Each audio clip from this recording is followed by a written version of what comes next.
Doctor Zakir, আপনি বললেন যে কোরআন শরীফে নাকি কোথাও কোনো ভুল নেই, কিন্তু আমি 20টারও বেশি ভুল দেখতে পাচ্ছি।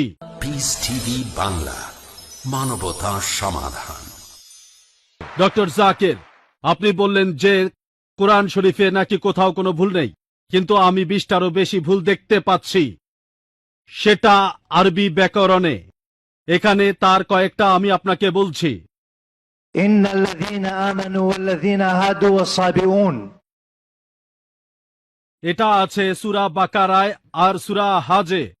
ইন্নাল্লাযীনা আমানু ওয়াল্লাযীনা হাদু ওয়াস-সাবিঈন, এখানে কোনটা ঠিক, সাবেইন নাকি সাবেউন? এটা 1 নাম্বার। আর 2 নাম্বার হলো কোরআনে আছে। ভাই একবারে একটা প্রশ্ন করেন। হ্যাঁ, কিন্তু এছাড়াও আরো আছে। সূরা তাহার 63 নম্বর আয়াতে আছে। ইন্না হাযানি লাসাহিরান, ভুল। ইন্না হাযাইনি লাসাহিরান। এটার কি ব্যাখ্যা দেবেন? এছাড়াও আমি আরো অনেক ভুলের কথা জানি। ভাই এক্সকিউজ মি, আমরা শুধু একটা প্রশ্ন নিতে পারবো, দ্বিতীয় প্রশ্নটা গ্রহণ করতে পারছি না, কারণ এখানে অনেক প্রশ্নের উত্তর দিতে হবে। ঠিক আছে ভাই, আপনি খুব সুন্দর একটা প্রশ্ন করেছেন। আমি আরেকটু সহযোগিতা করতে চাই যে হ্যাঁ, আপনি সবগুলো ব্যাকরণগত ভুলের কথাই বলতে পারেন। আর আপনার হাতের বইটা লিখেছেন আব্দুল ফাদি। আব্দুল ফাদি ঠিক, ইজ দ্য কোরআন ইনফ্যালিয়েবল? আর আমিও দেখতে পাচ্ছি, হ্যাঁ আলহামদুলিল্লাহ ভালো দেখতে পাই।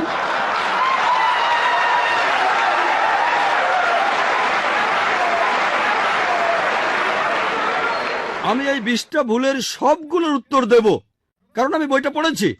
আমি সবগুলোর উত্তর দেব ইনশাল্লাহ, ইনশাল্লাহ। 1 নম্বর পয়েন্ট ভাই, 1 নম্বর পয়েন্ট। এখানে 1 নম্বর পয়েন্টটা যে আরবির সব ব্যাকরণ এসেছে কোরআন থেকেই। কোরআন হলো সর্বোচ্চ আরবি বই, যে বইটাতে সবচেয়ে উঁচু মানের সাহিত্য আছে। আরবি ভাষার সব ব্যাকরণ এসেছে কোরআন থেকেই। কোরআন হলো ব্যাকরণের মূল গ্রন্থ, আর কোরআন যেহেতু ব্যাকরণের মূল গ্রন্থ এবং সব ব্যাকরণ এসেছে কোরআন থেকেই, কোরআনে কোনো ভুল থাকতে পারে না। 1 নম্বর পয়েন্ট। 2 নম্বর পয়েন্ট, 2 নম্বর পয়েন্ট, 2 নম্বর পয়েন্ট। ব্যাপারটা এরকম যে একটা রুলার নিলেন, সেই রুলারের গায়ে দাগ কাটা আছে, তারপর বললেন যে মাপটা ভুল হয়েছে। এটা বেশ অযৌক্তিক। 2 নম্বর পয়েন্ট, আরবে আলাদা আলাদা বিভিন্ন গোত্র আছে। আপনি তো আরবি জানেন, ডক্টর উইলিয়াম ক্যাম্বেলও আমার সঙ্গে একমত হবেন যে আরবের গোত্রগুলোর মধ্যে ব্যাকরণ মাঝে মধ্যে বদলে যায়। কিছু কিছু আরবীয় গোত্রে যে শব্দটা স্ত্রীবাচক, অন্য আরেকটা গোত্রে সেই শব্দটা হয়তো পুরুষবাচক। একই শব্দ, তবে গোত্র ভেদে বদল হতে থাকে। এমনকি শব্দের লিঙ্গ বদলে যায়। তবে কি আপনি কোরআনকে সবগুলো ব্যাকরণ দিয়ে পরীক্ষা করবেন? না। আর এছাড়াও কোরআনের ভাষা এত উঁচু মানের যে এর কাছাকাছি কোনো সাহিত্য নেই।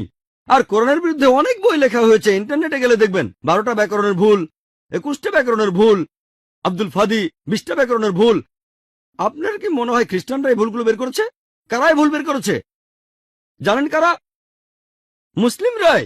মুসলিম পণ্ডিতরা, যেমন জামাকশারি, তারাই করেছেন। কোরআনের ব্যাকরণ এত উঁচু মানের যে কোরআনের ভাষা মাঝে মধ্যে প্রচলিত আরবির বিরুদ্ধে যায়। কোরআনের ব্যাকরণ এত উঁচু মানের, কোরআনের ব্যাকরণ এত উঁচু মানের, তারা উদাহরণ দিয়েছেন। আমিও কয়েকটা উদাহরণ দেব, এতে আপনারা সবগুলো উত্তর পেয়ে যাবেন। তারা উদাহরণ দিয়েছে, পবিত্র কোরআনেই লেখা আছে যে লূত আলাইহিসসালামের গোত্রের লোকজন সকল রাসূলকে অস্বীকার করেছিল। বলা আছে সব নবীকে অস্বীকার করেছিল। ডক্টর ক্যাম্বেল বললেন যে নূহ নবীর গোত্রের লোকজন, তারা নবীদের অস্বীকার করেছে। ইতিহাস থেকে আমরা জানি তাদের কাছে মাত্র একজন নবীকে পাঠানো হয়েছিল। তাহলে এখানেও ব্যাকরণে ভুল আছে। কোরআনে বলা উচিত ছিল একজন নবীর কথা, বহুবচন না। আমিও একমত, আমিও একমত। আর আমার আপনার মতো লোকের কাছে মনে হবে এটা ব্যাকরণের ভুল। কিন্তু যদি আপনারা আরবদের লেখা বইগুলো পড়ে থাকেন, কোরআনের আসল সৌন্দর্য কি? সৌন্দর্যটা হলো কোরআনে কেন একজন নবীর কথা না বলে নবীদের কথা বলা হয়েছে। কেন জানেন? কারণটা আমরা জানি।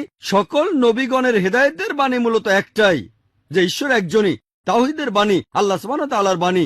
লূত আলাইহিসসালামের লোকজন আর নূহ আলাইহিসসালামের লোকজন তাদের নবীকে অস্বীকার করেছিল, আর পরোক্ষভাবে নিজেদের নবীকে অস্বীকার করে তারা সকল নবীদেরই অস্বীকার করেছিল।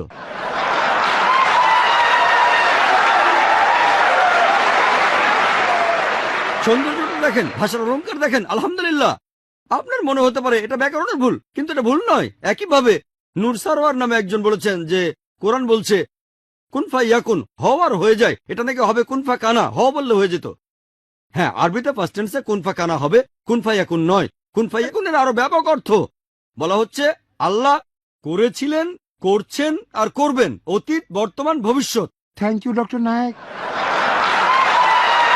পিস টিভি বাংলা, মানবতা সমাধান।